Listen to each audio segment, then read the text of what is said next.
башын.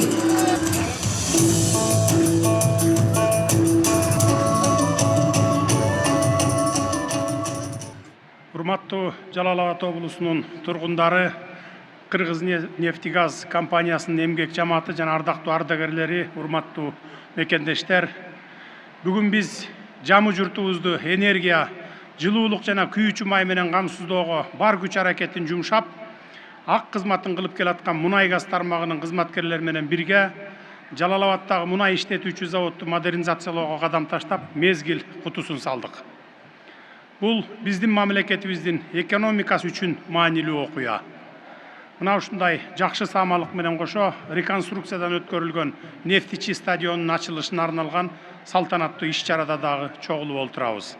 Анда эмесе оңдолуп түздөлүп, заманбап калыбына келген Нефтичи стадиону Жалал Абад облусунун жалпы журтуна кут болсун демекчимин.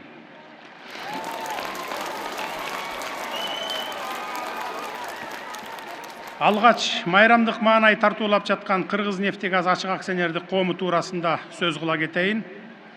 Бүгүнкү күндө Кыргыз нефтегаз геологиялык чалгындоо, мунай өндүрүмүн кайра иштетүү жана сатуу, кен чыккан жерлерге скважиналарды куруу сыяктуу иш-аракеттер комплексин өзүнө камтыган бирден бир ишкана болуп саналат. Ушу тапта аталган компания Кочкор Ата шаар калкын ичүүчү суу жана газ менен камсыз кылып, шаардын негизги спорттук стадионун оңдоп, сейил бактарды, башка маданий жана коомдук жайларды көрктөндүрүү иштерине чоң көмөк көрсөтүп келатканын баса белгилеп айта кетейин. Компания жаңы скважиналарды бургулоо жана ишке киргизүү жаатында бир топ ийгиликтерди жаратып келатат. Чет өлкөлүк инвестициялык компаниялар менен тыгыз иш жүргүзүшүүдө. Натыйжада мунай жана газды казып алуу көлөмү көбөйүп, Кыргыз нефтегаз ишканасында экономикалык жана каржылык көрсөткүчтөрдүн олуттуу өсүш тенденциясы байкалууда. Бул жерде мунай жана газ өндүрүү көлөмүнүн өсүшүнө материалдык техникалык базанын жыл сайын жаңыланышы дагы оң таасирин тийгизип жатканын кошумчалай кетейин. Маселен, акыркы 3 жылдын ичинде жалпы суммасы 575,9 миллион сомго 90 даана атайын жана автоунаа техникалары сатылып алынды.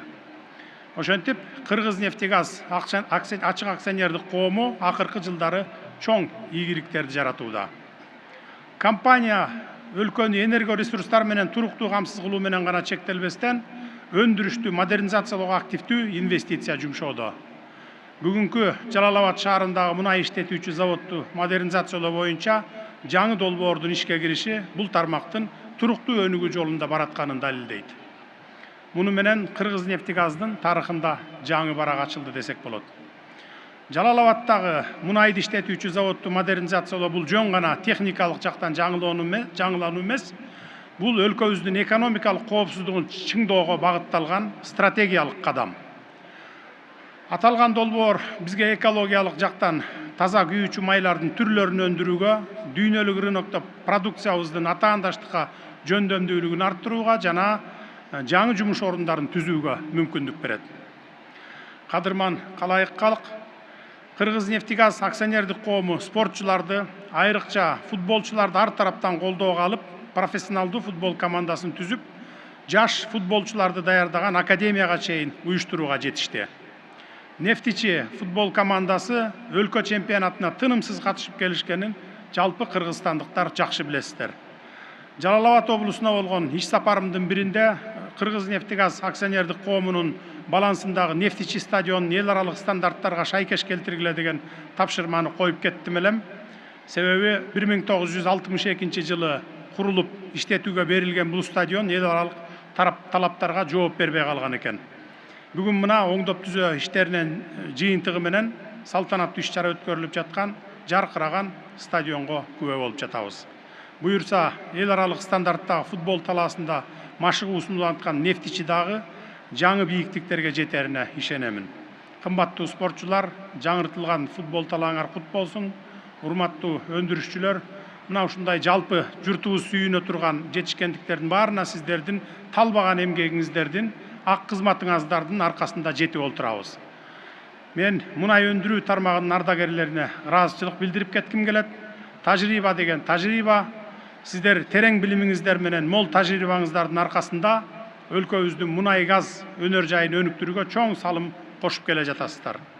Бул тармактын калыптанышына чыйыр салуу менен жаш адистердин ишти андан ары алып кетүүсүн шарттай аласыздар деп ишенемин. Мен Кыргызстандын мунай газ тармагынын келечеги кең экенине бекем ишенемин.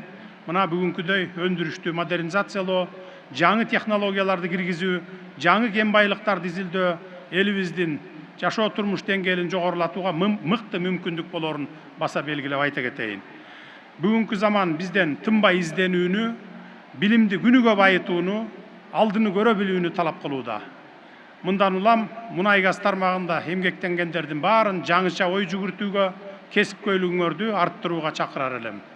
Биз баарыбыз бир максатты жаңы Кыргызстанды курууну көздөө менен биргелешип иш алып барсак, элибиздин бакубат турмушун камсыздоо, өлкөбүздүн өндүрүшүн алдыга жылдыруу жаатында ийгиликтерге жете алабыз. Сиздерге чың ден соолук, узун өмүр, кажыбас кайрат, ишиңиздерде албан ийгиликтерди каалаймын. Бар болуңуздар.